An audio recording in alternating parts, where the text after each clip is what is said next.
All right. I was going to say one of the questions that I think I had asked you is, what advice would you give to somebody who is looking to start a company?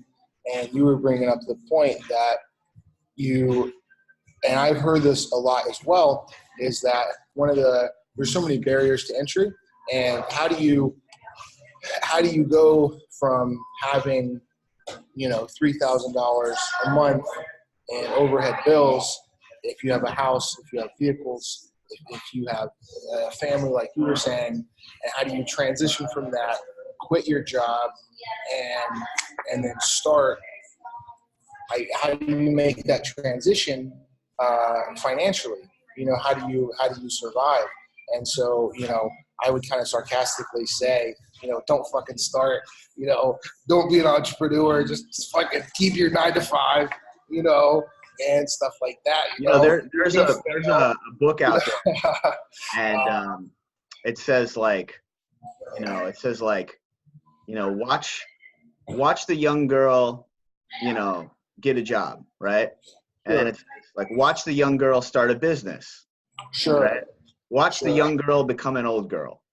Sure. And that's basically what it says. You start the business, you start it, and it's like, boom, 5 years of your life. It's like, absolutely. And for me, like, I've been doing this, and it's definitely taken a lot of time. And I think, like, man, I feel like literally the last 4 years has basically just been like working constantly. I haven't really gone on a vacation, anything. Sure. But it's been the best 4 years of my life. Yeah. Because it's just like, man, I wake up every day excited. Like, I go to bed, right? I go to bed at night. I'm just thinking about the things I'm going to do tomorrow. I'm like, oh man, I'm going to crush this. I'm going to crush this. And I can't sleep. I'm like, I just want to wake up and start doing it, Yeah. Yeah, absolutely. And to break that down technically, kind of a more adult answer would be, how do you start a business? And I think exactly what you're saying, a young job, and that's what you do. If you're in this position and you don't have a trade, okay, if you don't have something, because you have to have something. So I always break it down to where, what's the one thing that you need to be in business? And that is, you need somebody to give you money. Yeah. So you have to reverse engineer. How do you get somebody to give you money? People would always say to me, they'd be like, you need business insurance, or you need a warehouse, or you need employees, or you need inventory. I'm like, you don't need any of that. You need somebody who's willing to give you money. And that's what I feel is it's that. And then so that's what you reverse engineer. And then I was thinking, you get a job, you research what would be a good small business for you to start, maybe HVAC, right? So you want to become a professional. But hang on, that ties in directly to what I was saying earlier when you said somebody give you money. Yeah, you need the money. And that's why I say, when you're starting a business, don't quit your 9-to-5 job, because that is somebody giving you money, Obviously not a big chunk of it, but a steady drip over time. And honestly, I think that steady drip over time is that's an enterprise giving you money. That's an organization hiring you.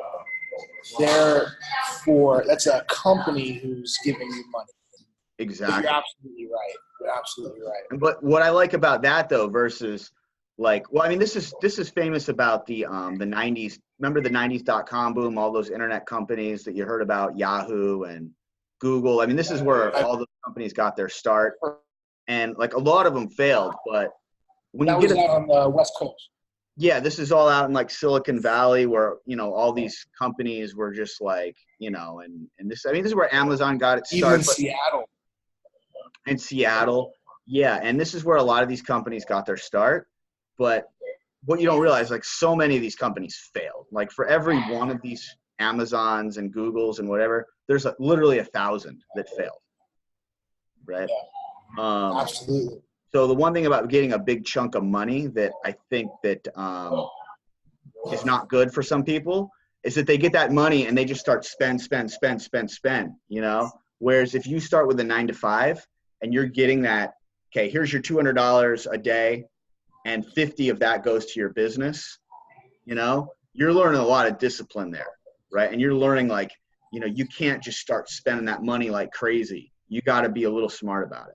Absolutely. And to all Unless your you've got points, predictability like you to make money on demand, then you can spend it all.